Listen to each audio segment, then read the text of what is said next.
Daniel, capítulo 11. Eu tenho ajudado da melhor maneira possível, desde o primeiro ano do reinado de Dario, rei dos Medos. Mas agora deixe-me dizer como estão as coisas. Outros 3 reis da Pérsia aparecerão, e depois deles um 4º rei, que será muito mais rico que os outros. Quando ele achar que já tem poder suficiente, ganho com sua riqueza, declarará guerra contra o reino da Grécia. Nesse momento, aparecerá um rei poderoso, que dominará um enorme território e conduzirá tudo como bem entender. Mas no auge do seu poder, quando tudo estiver aparentemente bem, seu reino se dividirá em 4 partes: norte, sul, leste e oeste. Mas seus herdeiros não receberão nada. Não haverá continuidade do poder, pois outros o tomarão. Em seguida, o rei do sul se fortalecerá, mas um dos seus príncipes será mais forte que ele e governará um território ainda maior. Depois de alguns anos, os 2 se tornarão aliados, e a filha do rei do sul se casará com o rei do norte para consolidar o acordo. Mas a influência dela enfraquecerá, e seu filho não sobreviverá. Ela, seus servos, seu filho e seu marido serão traídos. Algum tempo depois, alguém da família real aparecerá e assumirá o trono. Ele assumirá o comando do exército, invadirá o norte e alcançará grande vitória. Ele tomará os deuses de metal deles e todos os utensílios de ouro e prata que os acompanham e os levará para o Egito. Passado algum tempo, o rei do norte se recuperará e invadirá a terra do rei do sul, mas não terá sucesso. Terá de bater em retirada. Mas seus filhos formarão um exército gigante e descerão como uma inundação, um ataque impetuoso sobre as defesas do sul. Furioso, o rei do sul sairá e enfrentará o rei do norte, que estará à espera com seu enorme exército, mas apesar disso, será derrotado. Enquanto os cadáveres são tirados do campo, o rei, com muita sede de sangue, sairá massacrando dezenas de milhares. Mas sua vitória não vai durar muito, pois o rei do norte reunirá um exército ainda maior que o anterior, e depois de alguns anos, voltará à batalha com inúmeros soldados, muito arsenal e provisões inesgotáveis. Naqueles dias, muitos outros se engajarão na batalha contra o rei do sul. Revoltosos do seu próprio povo, embriagados por sonhos de poder, se ajuntarão a eles, mas acabarão frustrados. Quando o rei do norte chegar, fará rampas de cerco e conquistará a cidade fortificada. Os exércitos do sul serão despedaçados diante dele. Nem mesmo suas famosas tropas de choque conterão o agressor. Ele entrará todo arrogante, como se fosse o dono de tudo. Ele se apossará da linda terra e se instalará aí. Depois, prosseguirá para ter controle total. Fará um tratado de paz e até dará sua filha em casamento ao rei do sul, parte de uma trama para destruí-lo de vez. Mas o plano será um fiasco, não será bem-sucedido. Mais tarde, voltará sua atenção para as regiões costeiras e fará inúmeros prisioneiros. Mas um general intervirá e dará um basta às suas ameaças.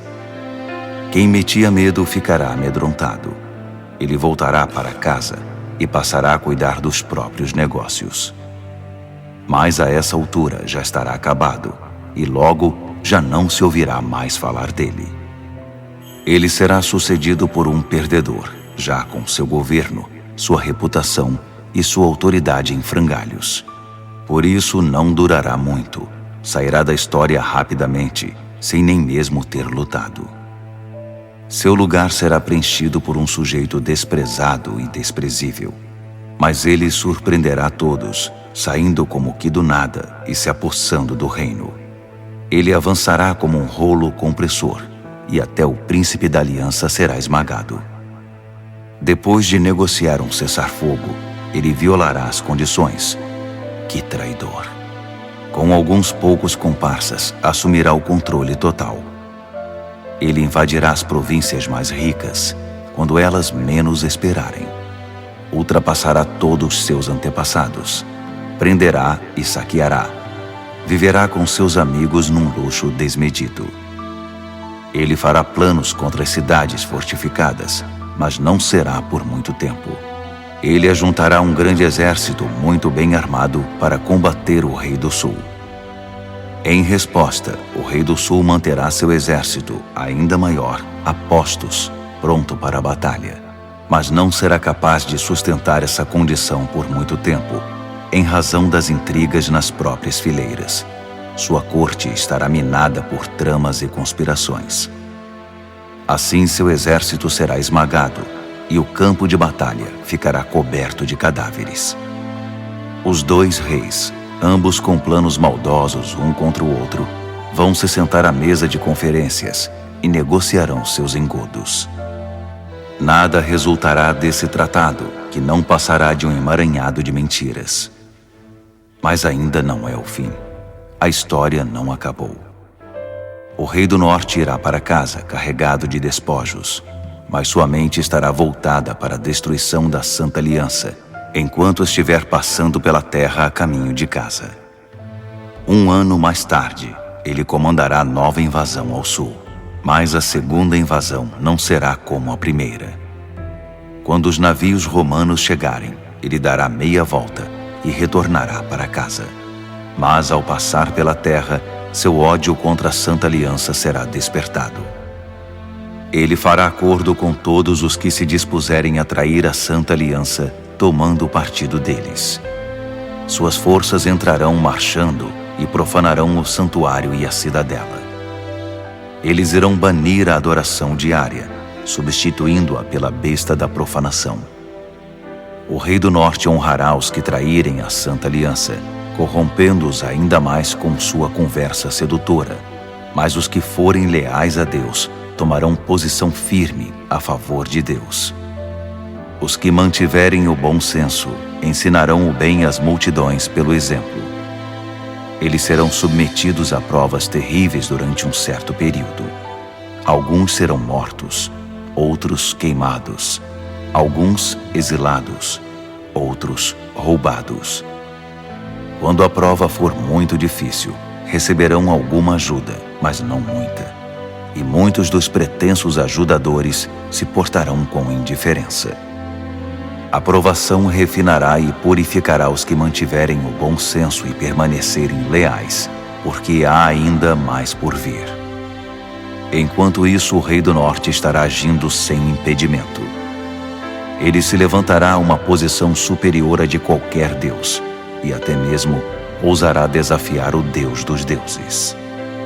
Por um tempo isso será tolerado, até que se complete esse tempo de juízo, pois o que foi decretado precisa ser cumprido. Ele não terá respeito algum pelos deuses dos seus antepassados, nem mesmo pelo Deus predileto das mulheres. Desprezando qualquer deus, o rei do norte se inchará de orgulho e se achará maior que todos eles. Ele chegará a ponto de desprezar o Deus dos santos, e no lugar em que Deus é adorado, colocará em exibição, com generoso ornamento de prata, ouro e pedras preciosas, um Deus novo, do qual nunca se ouviu falar. Marchando sob a bandeira desse Deus estranho, ele atacará as principais fortalezas. Promoverá todos os que seguirem esse Deus, dando a eles cargos importantes e recompensando-os com concessões de terras. Na conclusão dessa história, o rei do sul o enfrentará, mas o rei do norte se lançará contra ele como um furacão, com seus carros e cavalos e uma grande frota de navios, e varrerá tudo que estiver no seu caminho. Ao entrar na linda terra, as pessoas cairão diante dele como peças de dominó. Só Edom, Moabe e alguns amonitas escaparão. Ele vai avançar, dominando país após país. Nem o Egito escapará. Ele confiscará o ouro, a prata e todos os bens valiosos do Egito. Os líbios e os etíopes cairão com ele. Mas nesse momento, Relatos perturbadores virão do norte e do leste e o farão entrar em pânico. Furioso, ele se apressará em suprimir a ameaça. Mas assim que armar suas tendas entre o mar Mediterrâneo e o Monte Santo, inúmeras tendas reais, ele encontrará seu fim. E não haverá uma alma viva por perto para ajudá-lo.